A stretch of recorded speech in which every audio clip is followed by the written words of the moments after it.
Okay, good evening. We're back with Luke chapter 8. Women who follow Jesus. Or women who follow Jesus. Not long afterward, Jesus began a tour of the nearby cities and villages to announce the good news concerning the kingdom of God. He took his 12 disciples with him, along with some women he had healed and from whom he had cast out evil spirits. Among them were Mary Magdalene, from whom he had cast out 7 demons, Jonah, the wife of Chuza, Herod's business manager, Susanna, and many others who were contributing from their own resources to support Jesus and his disciples. Story of the farmer scattering seed. One day, Jesus told the story to a large crowd that had gathered from many towns to hear him. A farmer went out to plant some seed. As he scattered it across his field, some seed fell on a footpath where it was stepped on, and the birds came and ate it. Other seed fell on a shallow soil with underlying rock. This seed began to grow, but soon withered and died for lack of moisture. Other seed fell among thorns that shot up and choked out the tender blades. Still other seed fell on fertile soil. This seed grew and produced a crop 100 times as much as had been planted. When he had said this, he called out, "Anyone who is willing to hear should listen and understand." His disciples asked him what the story meant. He replied, "You have been permitted to understand the secrets of the kingdom of God, but I am using these stories to conceal everything about it from outsiders so the scriptures might be fulfilled. They see what I do, but they don't really see. They see what I say, or they hear what I say, but they don't understand." This is the meaning of the story. The seed is God's message. The seed that fell on the hard path represents those who hear the message, but then the devil comes and steals it away and prevents them from believing and being saved. The rocky soil represents those who hear the message with joy, but like young plants in such soil, their roots don't go very deep. They believe for a while, but they wilt when the hot winds of testing blow. The thorny ground represents those who hear and accept the message, but all too quickly the message is crowded out by the cares and riches and pleasures of this life, and so they never grow into maturity. And the good soil represents honest, good-hearted people who hear God's message, cling to it, and steadily produce a huge harvest.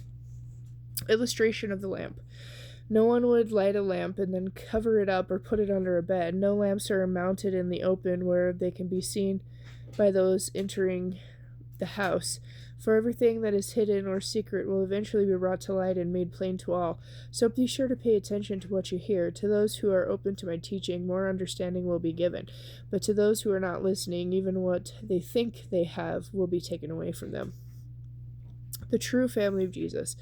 Once when Jesus' mother and brothers came to see him, they couldn't get to him because of the crowds. So someone told Jesus, "Your mother and your brothers are outside and they want to see you." Jesus replied, My mother and my brothers are all here who hear the message of God and obey it." Jesus calms the storm. One day Jesus said to his disciples, Let's cross over to the other side of the lake." So they got into a boat, started out. On the way across, Jesus lay down for a nap, and while he was sleeping, the wind began to rise. A fierce storm developed that threatened to swamp them, and they were in real danger. The disciples woke him up, shouting, "Master, Master, we're going to drown."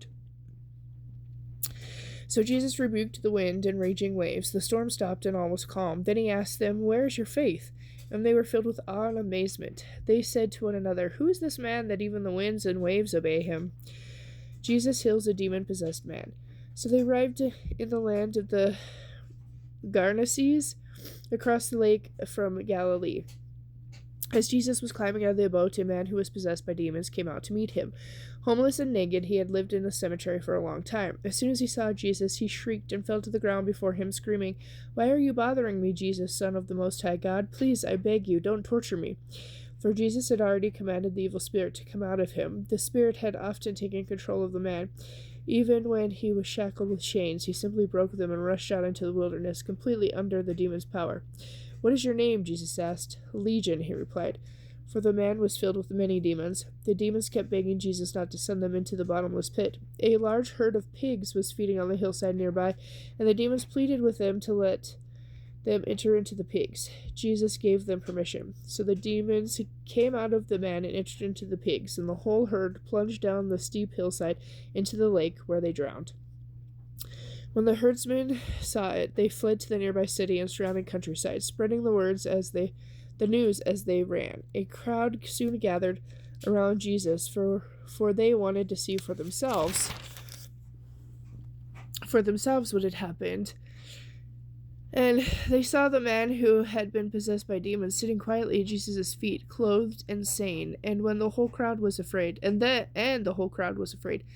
Then those who had seen what happened told the others how the demon-possessed man had been healed, and all the people in that region begged Jesus to go away and leave them alone, for a great wave of fear swept over them. So Jesus returned to the boat and left, crossing back to the other side of the lake. The man who had been demon-possessed begged to go too, but Jesus said, "No, go back to your family and tell them all the wonderful things God has done for you."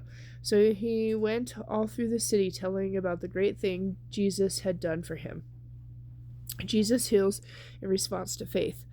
On the other side of the lake, the crowds received Jesus with open arms because they had been waiting for him. And now a man named Jairus, a leader of the local synagogue, came and fell down at Jesus' feet, begging him to come home with him. His only child was dying, a little girl 12 years old. As Jesus went with him, he was surrounded by the crowds, and there was a woman in the crowd who had a hemorrhage for 12 years. She had spent everything she had on doctors and still could find no cure. She came up behind Jesus and touched the fringe of his robe. Immediately the bleeding stopped. "Who touched me?" Jesus asked. Everyone denied it. Peter said, "Master, this whole crowd is pressing up against you." But Jesus told him, "No, someone deliberately touched me, for I felt healing power go out of me." And when the woman realized that Jesus knew, she began to tremble and fell to her knees before him. The whole crowd heard her explain why she had touched him, and that she had been immediately healed. "Daughter," he said to her, "your faith has made you well. Go in peace." While he was still speaking to her, a messenger arrived from Jairus' home with the message, "Your little girl is dead. There's no use troubling the teacher now." But when Jesus heard what had happened, he said to Jairus, "Don't be afraid. Just trust me, and she will be all right." When they arrived at the house, Jesus wouldn't let anyone go in except Peter, James, John, and the little girl's father and mother. The house was filled with people weeping, wailing, but he said, "Stop the weeping. She isn't dead. She's only asleep." But the crowd laughed at him because they all knew she had died. Then Jesus took her by the hand and said in a loud voice, "Get up, my child." And at that moment her life returned, and she immediately stood up. Then Jesus told them to give her something to eat. Her parents were overwhelmed, but Jesus insisted that they not tell anyone what had happened.